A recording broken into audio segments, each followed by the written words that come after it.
বিবাহ পাশত আবদ্ধ হোৱা মাত্ৰ 6 মাহ হৈছিল ধনমণিৰ।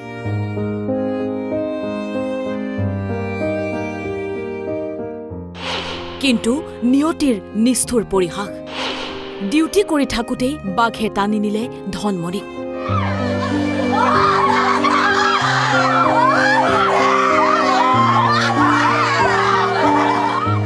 বুধবাৰে বিয়লি ওৰাং ৰাষ্ট্ৰীয় উদ্যানত সংঘটিত হয় এক কৰুণ ঘটনা।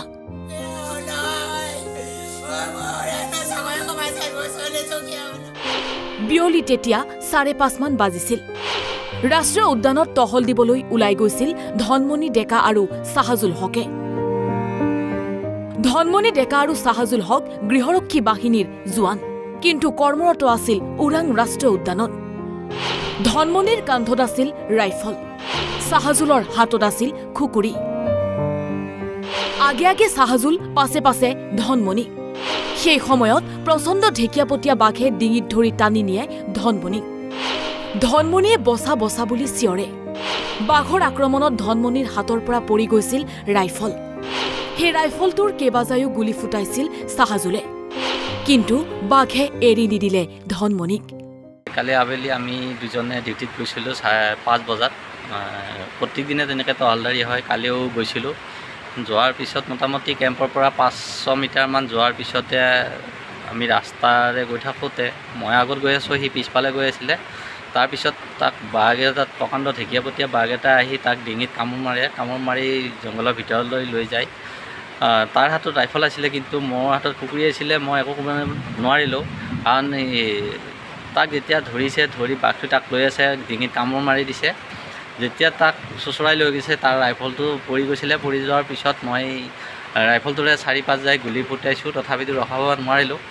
পিছত আমাৰ কণ্ট্ৰল ৰুমত জনাই সকলো মানুহ অহাৰ পিছত তাক বিচাৰি ডেড বডি উলিওৱা হয় 10:30 মান বজাত। ৰাষ্ট্ৰীয় উদ্যানখনত লগে লগে লাগে হাহাকাৰ। এই খবৰ লাভ কৰাৰ পাছতেই বন বিভাগৰ অৰ্ধ শতাধিক বিষয়া কৰ্মচাৰীয়ে 5টা হাতী লৈ ধনমণিক উদ্ধাৰৰ বাবে নামি পৰে। কিন্তু অতি পৰিতাপৰ বিষয় যে নিশা 9:30 মান বজাত ধনমণিৰ মুণ্ডহীন মৃতদেহ উদ্ধাৰ কৰে। ইয়াৰ পাছতেই ধনমণি ডেকাৰ চিপাঝাৰৰ নগাঁও হাতীমৰাৰ গৃহত উঠে কান্দোনৰ ৰোল। অচেতন হৈ পৰে গাৰ পৰা মাহ হালধিৰ গোন্ধ নোযোৱা ধনমণিৰ পত্নী।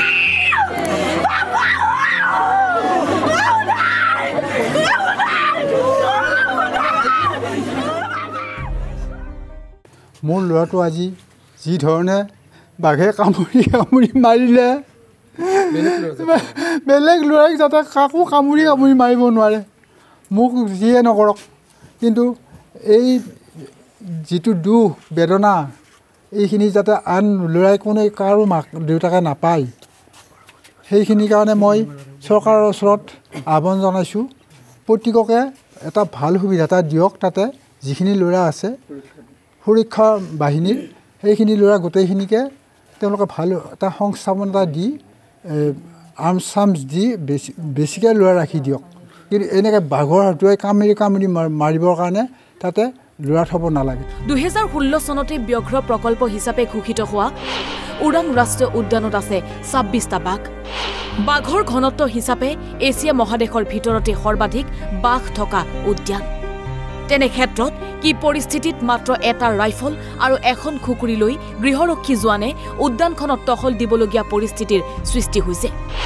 বনকৰ্মীৰ অভাৱত গৃহৰক্ষী জোৱানে টহল দিবলগীয়া হৈছে নেকি ওৰাঙত? কিয় হাতত খুকুৰি লৈয়ে বাঘৰ মুখামুখি কৰিবলগীয়া হৈছে গৃহৰক্ষী জোৱানে? যিটো নমিত্ৰত যিটো টহলদাৰী আছে, সেই টহলদাৰী কৰিবলৈ তেওঁলোক গৈছিলে। তাতে এইটো বিলপাৰ কেম্পৰ সহকৰ্মীসকল আছিলে। বিলপাৰ কেম্পৰ পৰা তেওঁলোকে আমাৰ এটা বিভাগীয় হাতী আছিলে, এই হাতীটো তেওঁলোকে চাব গৈছিলে।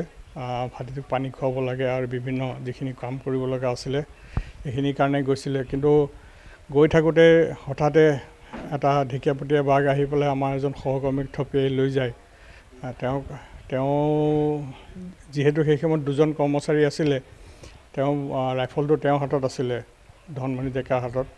তেওঁ ৰাইফলটো পেলাই দি পৰি গ'ল আৰু তেওঁ লগে লগে আমাৰ লগৰীয়াজনক বচা বুলি কওঁতে তেওঁ বন্দুকটোৰে লৈ 2 ৰাউণ্ড ফায়াৰ কৰিলে তথাপিতো বাঘটোৱে তাক এৰি নিদিলে লৈ গুচি গ'ল আমাৰ বৰ্তমান সময়ত আমাৰ ষ্টাফ বহুতখিনি কম আছে আৰু আমাৰ মই ক'লোৱে 72 আছিলে এতিয়া 279 হ'ল 3 গুণেই বাঢ়ি গ'ল সেই হিচাপে আমাৰ ষ্টাফখিনি বহা নাই বৰংশ কমিছে কাৰণ আমাৰ বহুত ষ্টাফ ৰিটায়াৰমেণ্টত গৈ আছে তো লাহে লাহে আমাৰ সংখ্যা কমি হৈ গৈ আছে এতিয়া ইমিডিয়েটলি আমি এটা নতুন ৰেঞ্জৰ এটা প্ৰস্তাৱ দিছিলোঁ চিঙৰিত কেম্পৰ কাৰণে আৰু সেইটো দি পেলাই তেওঁৰ লগত যিনি আনুষংগিক ষ্টাফবিলাক আহিব সেই গোটেইবিলাক আহিলে আমাৰ সুবিধা হ'ব লগতে চৰকাৰৰ যি তৃতীয় বন সুৰক্ষা বাহিনী গঠন হৈছে তাৰো নতুন সদস্যসকলক দিবলৈ অনুৰোধ জনাইছোঁ এতিয়াও এইটো বস্তুটো ইমপ্লিমেণ্ট হোৱা নাই মই আশা কৰোঁ এই বিষয়ে চৰকাৰে ব্যৱস্থা ল'ব দলগাঁৱৰ পৰা ৰিকি দাস চিপাচাৰৰ পৰা দুলাল হাজৰিকা আৰু মংগলৰ পৰা গৌতম চহৰীয়াৰ ৰিপৰ্ট অসম লাইভ 24